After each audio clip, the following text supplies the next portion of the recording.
Você compraria um imóvel e depois descobria que ele pode ser penhorado por dívidas do condomínio, mesmo sem ter o seu nome na matrícula? Pois é exatamente isso que decidiu o Superior Tribunal de Justiça. E essa decisão mexe diretamente com um tema que afeta milhares de brasileiros: a responsabilidade por cotas condominiais em contratos de compra e venda não formalmente regularizados.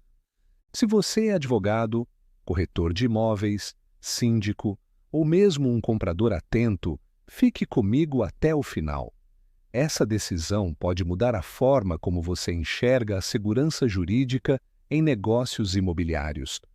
O caso julgado envolveu um recurso especial interposto pela Companhia de Habitação Popular de Curitiba. A discussão girava em torno da possibilidade de penhorar um imóvel para pagamento de cotas condominiais, mesmo sem a presença formal do proprietário no polo passivo da execução. O detalhe? O promitente comprador já estava na posse do bem, mas não havia registro da transferência da titularidade no cartório de imóveis. A pergunta que chegou ao STJ foi clara: é possível penhorar o imóvel para pagar dívidas condominiais, mesmo que o nome do comprador não conste na matrícula? E mais, é necessário citar o proprietário formal para que essa penhora seja válida? A resposta do STJ foi objetiva: sim, é possível. E não é necessário que o proprietário formal figure no polo passivo da ação de cobrança, desde que a penhora se limite ao imóvel devedor. Mas para entender essa decisão, precisamos falar sobre um conceito fundamental: a natureza propter rem da dívida condominial. As cotas condominiais, ao contrário de muitas outras dívidas, não acompanham a pessoa, acompanham o bem. Isso significa que o débito não está ligado apenas a quem assinou o contrato, mas a quem tem a posse ou a titularidade do imóvel.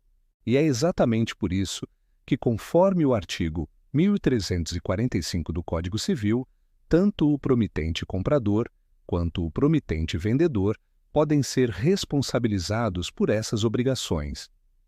O dever de pagar a cota condominial está diretamente vinculado à coisa, e não apenas à figura contratual. O Código de Processo Civil de 2015, em seu artigo 797, reforça que o credor pode executar sobre o patrimônio do devedor. E, nesse contexto, o STJ entendeu que o imóvel que gerou a dívida pode sim ser penhorado, mesmo que o proprietário formal não esteja no processo, desde que ele seja notificado posteriormente. E aqui está o ponto de equilíbrio da decisão. O STJ garantiu que, embora o imóvel possa ser penhorado, a execução não poderá atingir outros bens do proprietário formal que não participou da ação. E mais, o proprietário terá o direito de apresentar sua defesa durante o cumprimento de sentença ou por meio de ação autônoma. Isso significa que o contraditório e a ampla defesa estão preservados, conforme exige o artigo 5º, inciso LV, da Constituição Federal de 1988. Esse entendimento traz um impacto direto para as relações condominiais em todo o país. Na prática, ele permite que o condomínio consiga satisfazer seu crédito com mais rapidez, sem depender da regularização formal de contratos que muitas vezes permanecem anos sem registro. Quantas vezes você já viu apartamentos ocupados por compradores que sequer transferiram a matrícula? Quantas vezes o condomínio fica sem saber a quem cobrar? Agora, com essa decisão, fica claro: a dívida segue o imóvel, e se não houver pagamento, o bem pode ser penhorado. Mas é claro que essa decisão também tem seus riscos. Ela pode gerar um aumento nas disputas judiciais. O proprietário formal, que muitas vezes desconhece o débito, terá que ingressar com ação própria para discutir a legalidade da penhora. Isso pode gerar custos, tempo e insegurança.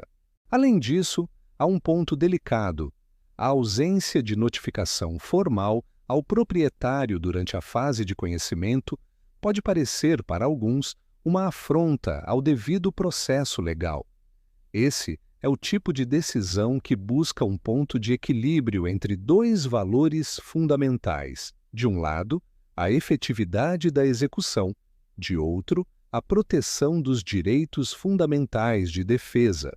E o STJ procurou fazer exatamente isso: harmonizar a tutela do crédito condominial com as garantias processuais do proprietário. Do ponto de vista técnico, é uma decisão admirável. Ela demonstra sensibilidade à realidade prática dos condomínios brasileiros, que muitas vezes enfrentam inadimplência alta e dificuldades de cobrança, mas também exige atenção redobrada dos operadores do direito. Advogados, síndicos e administradoras precisarão estar atentos para garantir que os atos processuais não violem direitos fundamentais.